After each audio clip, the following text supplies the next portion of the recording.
누가복음 15장 20절 말씀 본문으로 기다리는 아버지, 이와 같은 제목으로 하나님의 말씀을 전가하도록 하겠습니다. 저는 말씀 전하는 데 집중하고 우리 성도님들은 들으시는 데 집중하셔서 은혜 받고 하나님께 영광 돌려드릴 수 있는 삶이기를 소원합니다.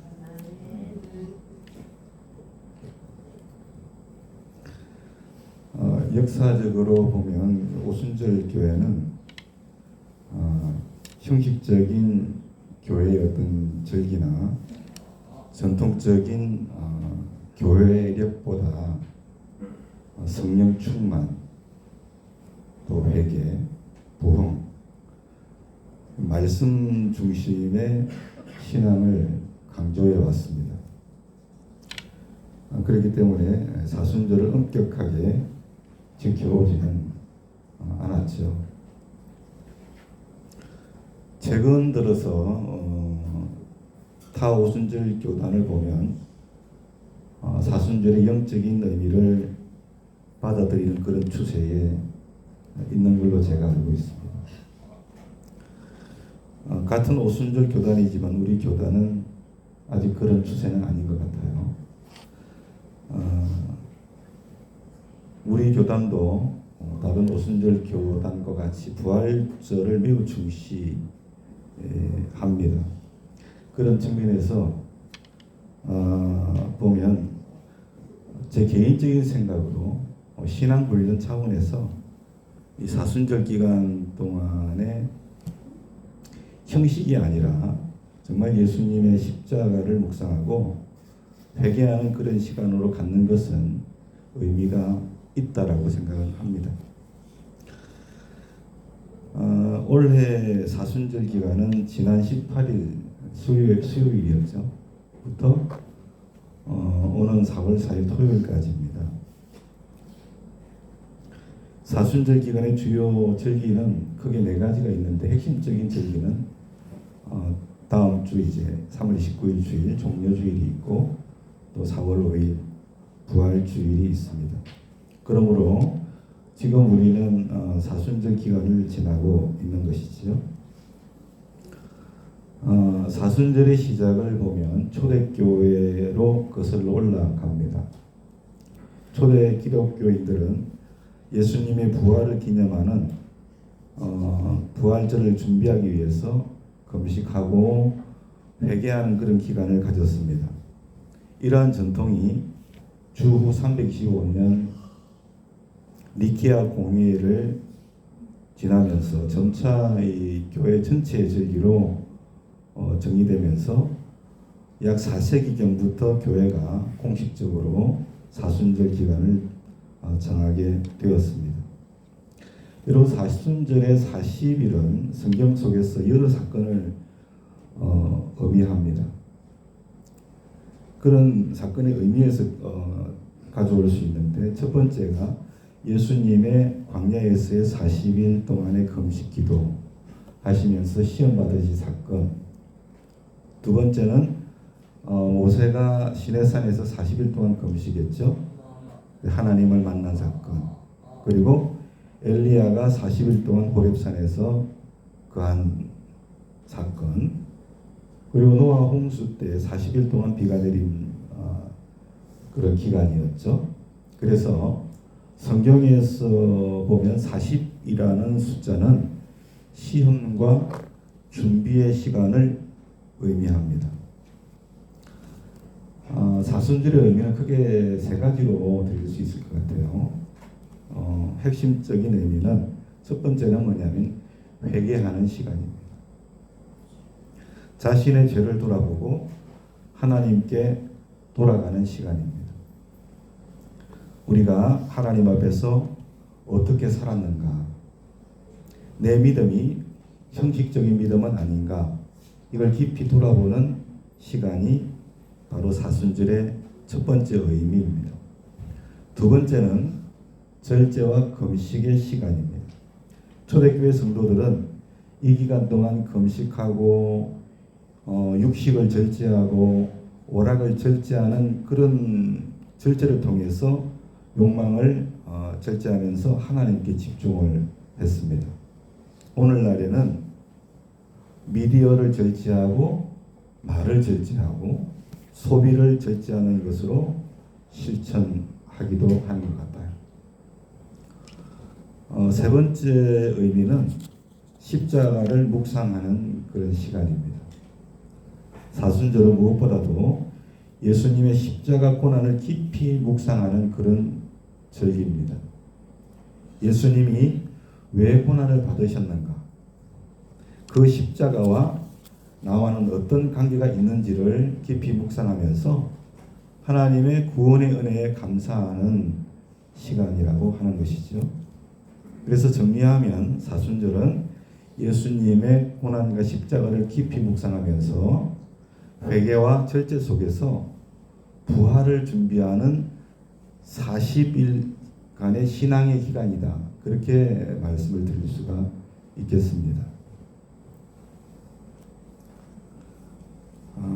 누가복음 15장을 본문으로 드렸는데 누가복음 15장은 이렇게 시작하죠. 모든 세리와 죄인들이 말씀을 듣기 위해서 예수님께로 나아갔다 그럽니다. 그때 그것을 누가 봤는가? 바리새인과 서기관들이 봤습니다. 예수님께서 그 죄인들을 영접하시고 그들과 함께 음식을 드시는 걸 보고 뒤에서 수군거렸어요. 근데 그것을 예수님께서 보시고 그들에게 연이어서 세 가지 비유를 하셨는데 바로 잃은 양을 찾는 목자의 비유, 그리고 잃은 드라크마를 찾는 비유, 그리고 오늘 본문의 내용이 있는 잃은 아들을 찾는 아버지의 비유를 말씀하셨어요. 이 세 가지 비유는 모두 잃어버린 자, 다르게 말하면 죄인들을 찾으시는 하나님의 마음을 잘 담고 있다라고 하는 겁니다. 본문은 아버지를 떠났던 한 아들이 다시금 아버지께로 돌아오는 이야기죠. 우리가 잘 아는 당자의 비유입니다. 알 것은 뭐냐면 이 이야기는 단순히 한 아들의 이야기가 아니라 하나님과 우리 사이의 이야기라고 하는 겁니다. 하나님과 여러분 한 분 한 분의 이야기인 줄로 믿습니다. 하나님과 저와의 이야기. 본문은 이렇게 말합니다. 이에 일어나서 아버지께로 돌아가니라. 아직도 거리가 먼데 아버지가 그를 보고 측은히 여겨 달려가 목을 안고 입을 맞추었다. 그렇게 말씀하고 있습니다. 그러므로 이 말씀 속에는 우리를 향하신 하나님의 아버지의 마음이 담겨져 있는 것입니다. 여기서 이 한 아들은 둘째 아들이죠. 아버지에게 이렇게 말했습니다. 아버지, 재산을 미리 좀 나누어 주십시오. 이 말은 사실상 이런 뜻입니다. 아버지, 저는 아버지 없이도 이제 살 수 있습니다. 이런 의미입니다. 그래서 그는 물려받은 재산을 가지고서 집을 떠나서 먼 나라로 갔습니다. 그곳에서 그는 자기 마음껏 살았습니다. 돈도 자기 마음대로 쓰고 인생도 자기 마음대로 살고 자기가 주인 되어서 살았던 겁니다. 하지만 결과는 가졌던 돈은 다 떨어졌고 친구들은 다 떠나버렸고 먹을 것조차 없게 되었습니다. 결국에는 그가 돼지를 치게 되었는데 돼지가 먹는 지엽 열매를 먹고 싶어도 여러분 그것을 주는 자가 없어서 배를 골른 그런 지경까지 가게 되었다라고 하는 겁니다. 사랑하는 여러분, 이처럼 죄의 시작은 아주 달콤합니다. 그러나 여러분, 그 끝은 언제나 사람을 이처럼 비참하게 만든다는 것을 반드시 알아야 됩니다. 죄는 처음에는 우리에게 자유를 주는 것처럼 보이지만 결국에는 우리의 영혼을 그렇게 파괴시키는 겁니다. 아담과 하와의 이야기가 이를 너무나도 분명하게 우리에게 잘 말해주지 않습니까?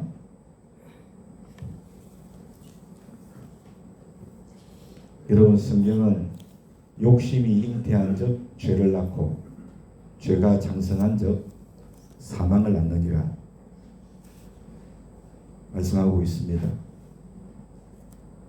주님 앞에서 날마다 우리를 부인할 수 있기를 소원합니다. 그런데 그런 비참한 생활을 하던 어느 날 그는 이런 생각이 들었습니다.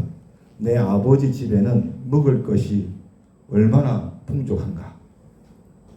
나는 여기서 굶어서 죽는구나. 그리고 결심합니다. 내가 일어나 아버지께로 돌아가리라. 사랑하는 여러분, 신앙이 뭡니까? 여러분, 믿음이 뭡니까? 신앙과 믿음의 시작은 이처럼 돌아가는 겁니다. 회개하는 겁니다. 하나님을 떠나 살던 삶에서 하나님께로 돌아가는 것입니다.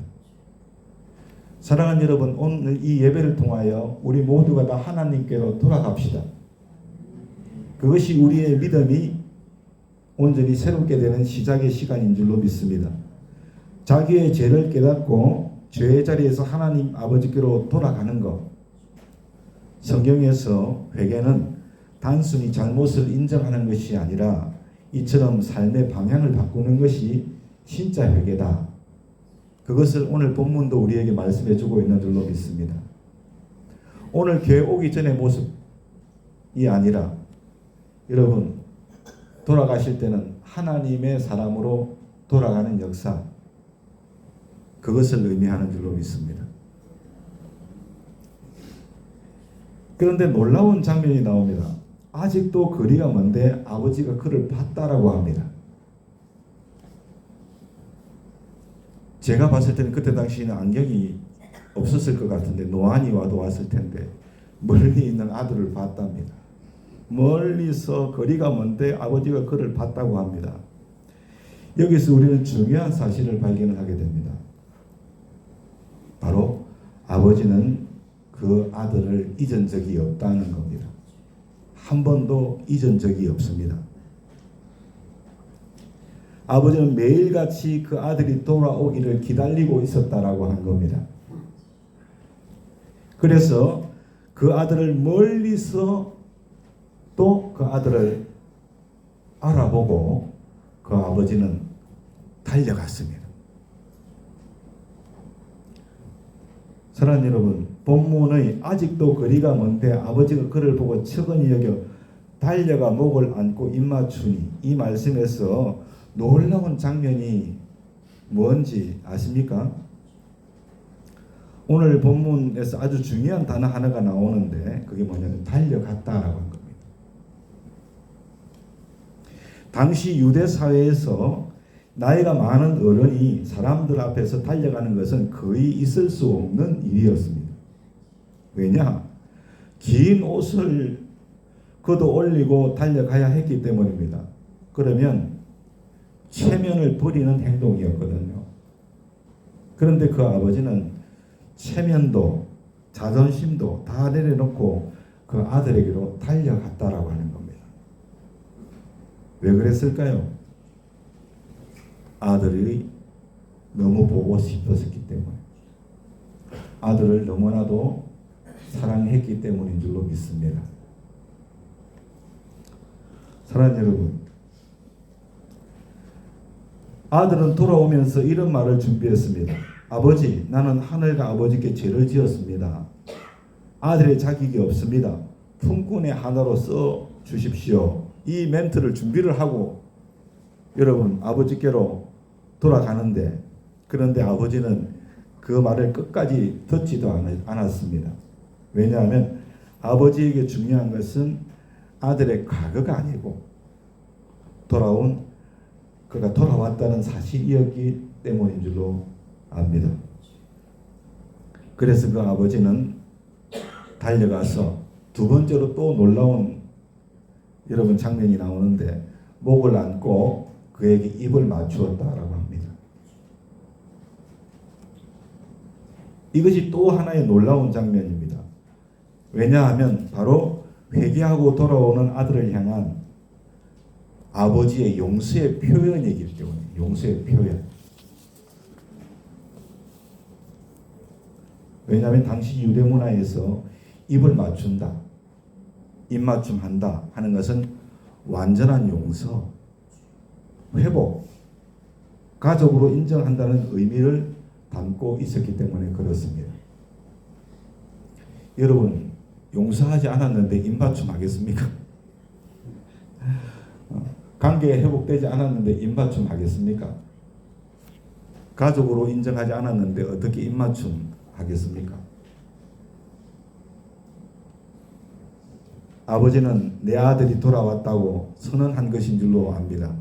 그리고 내가 너를 용서했다, 그렇게 표현한 것인 줄로 믿습니다. 아들로 인정했다, 용서했다는 말이 필요 없는 겁니다. 행동으로 보여준 겁니다. 사랑하는 여러분, 여기서의 이 아들은 바로 접니다. 바로 여러분 한 분 한 분입니다.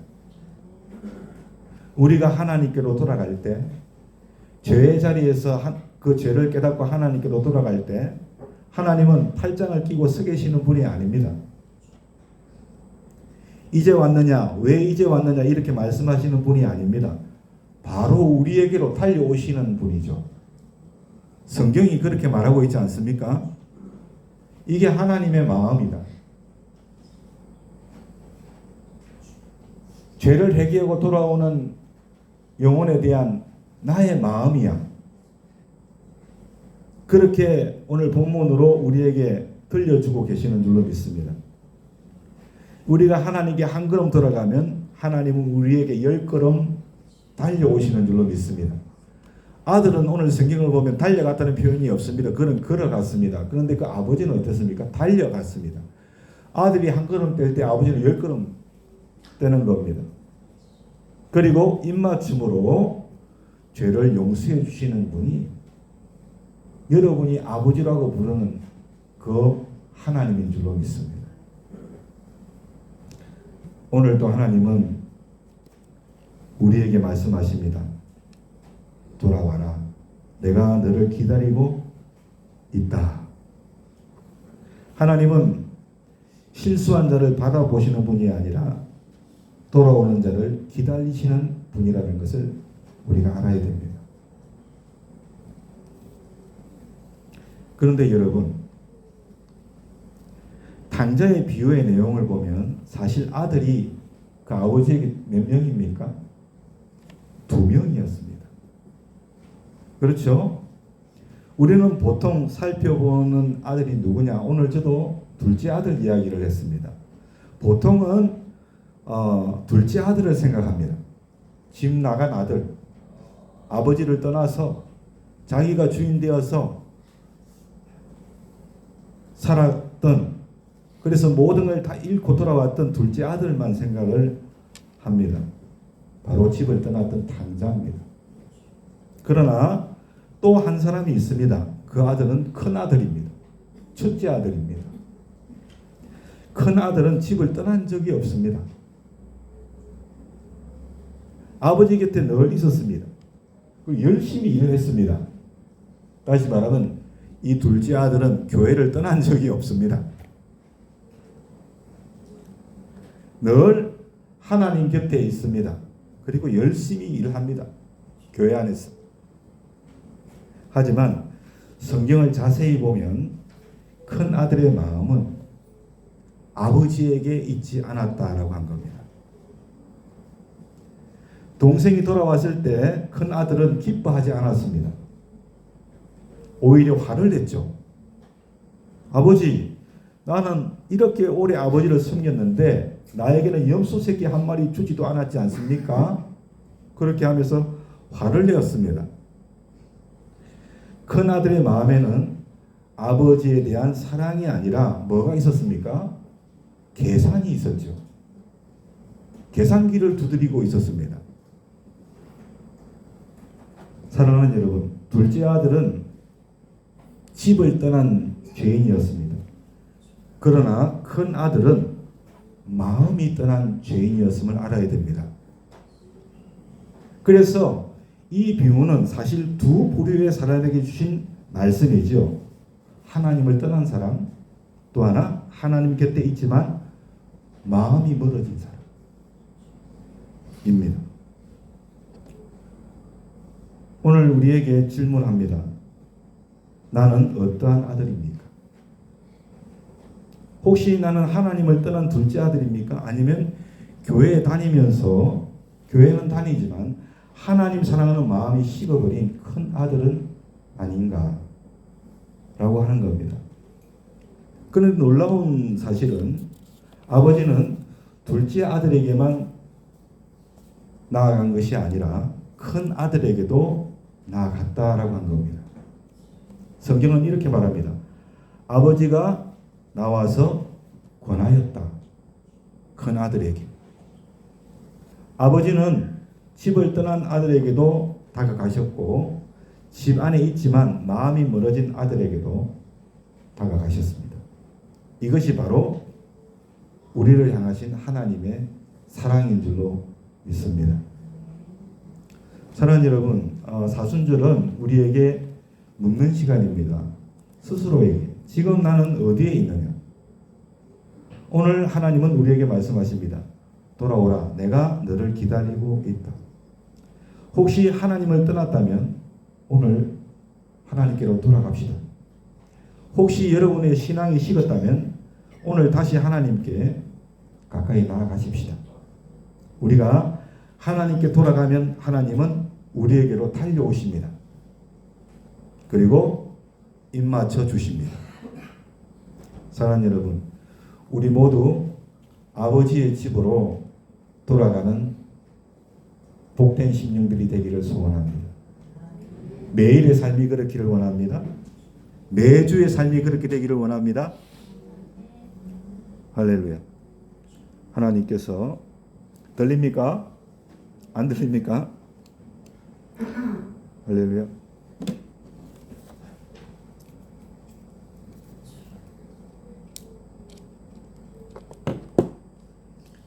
할렐루야. 들립니까? 하나님께서 그러한 교회를 기뻐하시고 그러한 교회를 통해서 일하시고 그러한 교회를 통해서 영광을 받으실 줄로 믿습니다. 사랑하는 여러분, 당자는 집으로 돌아갔습니다. 그리고 아버지는 그를 책망하지 않고 안아주셨습니다. 하나님은 오늘 우리에게도 말씀하십니다. 돌아오라고. 찬송가 279장 찬송하시면서 우리가 그 은혜 가운데 나아가기를 원합니다.